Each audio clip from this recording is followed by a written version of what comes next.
I thought we would discuss if there is a surefire strategy for success in any interview.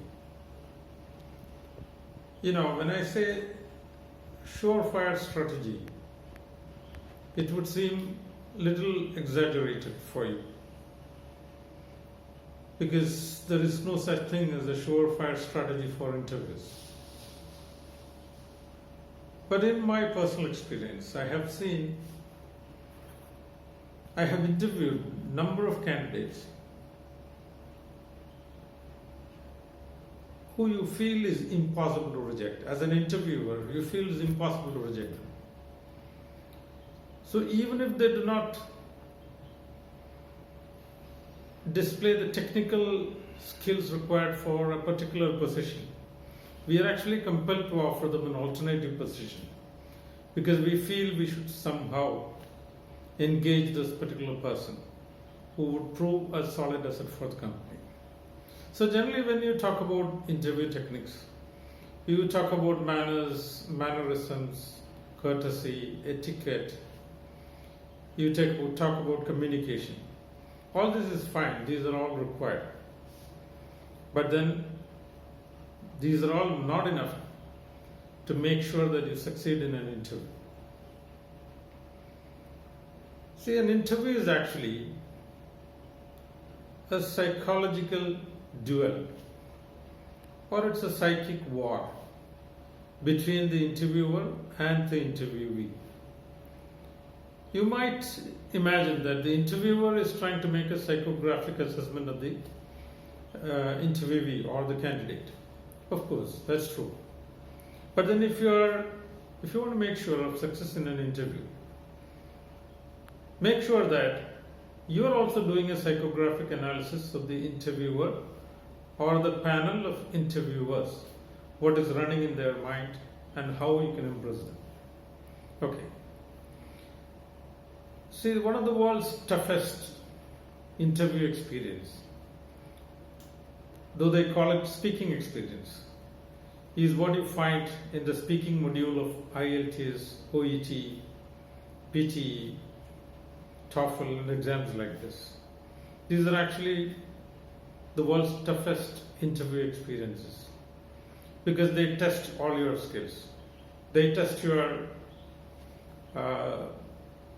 speaking skills in extempore mode, in impromptu mode, and in elocution mode. These are big words. What that means is simple. Extempore means you are given some time to think and speak. Elocution is also more or less the same. Impromptu means you are not given any time.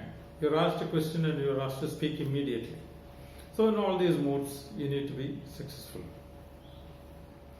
Okay. Now, see, in an interview, the first impression obviously is the best impression. So generally we start with self-introduction, where in India we are used to stuff like this. See, the name is Harry Potter, the familiar name. I thought I'll choose that name. The Indian version of the self-intro would be, my name is Harry Potter. I belong to Cochin. I belong to a middle-class family of 4 members, things like that. See, please note, this is not the best way to make a self-introduction. See, the interviewers are not too interested in your family background. They may not be too interested in even where you belong to. So the international way of doing it is, you don't even have to say, my name is Harry Potter. So the best way is, Harry Potter. It'd be nice if you call me Harry. Good enough. And then straight to your qualification. I am a super specialist in cardiology. Say if this application and interview is for Mayo Clinic, you got to highlight why you have chosen this company or this place to work. So if it is Mayo Clinic, it would go like this. See, as a cardiologist, it has always been my dream to work in Mayo Clinic, because I believe this is a place where the latest innovative techniques in treatment are tested out, used, and universalized.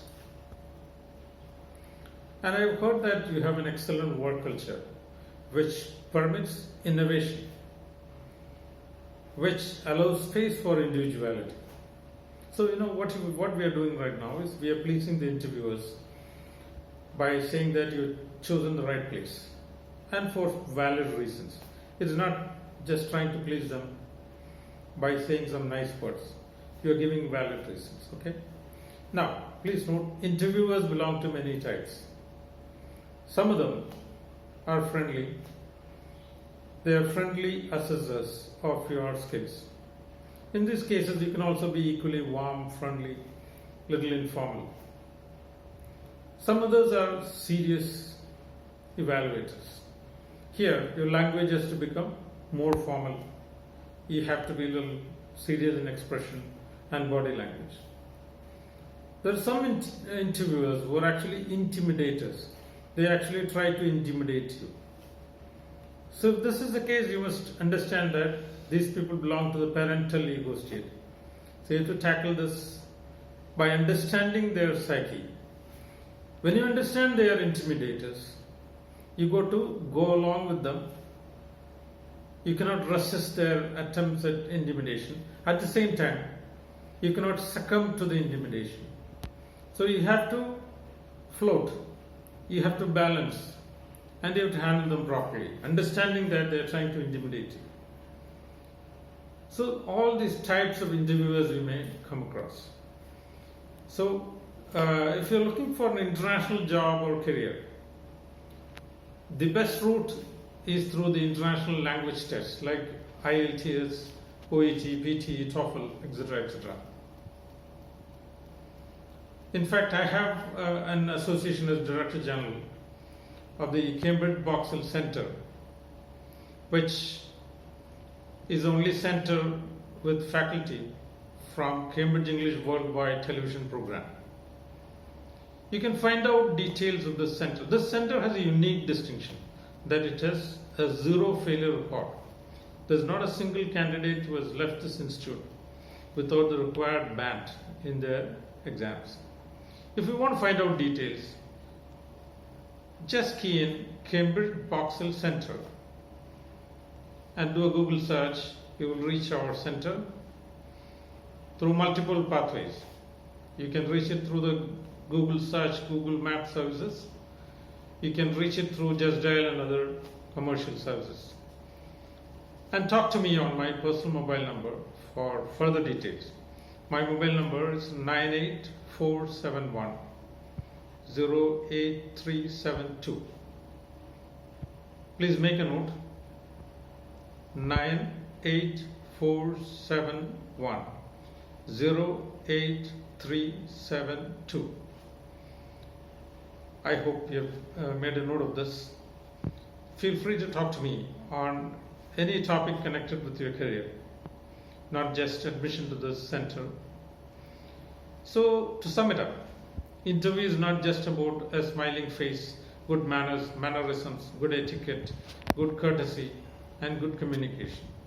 It is a psychological warfare between the interviewer and the interviewee. Just like they are trying to read your psyche, you must read their psyche. And you must impress upon them that you have a keen interest, not only on this job, but on this particular company or organization. So if you can put it across convincingly, it's very difficult for them to reject you. Even if you don't fit technically into a particular job, they will try to accommodate you on some other position because they don't want to lose you. They don't want to lose someone who promises so much for the company. They don't want to lose someone who is likely to prove loyal to the company. Thank you very much. Check this out. It will succeed. Thank you very much.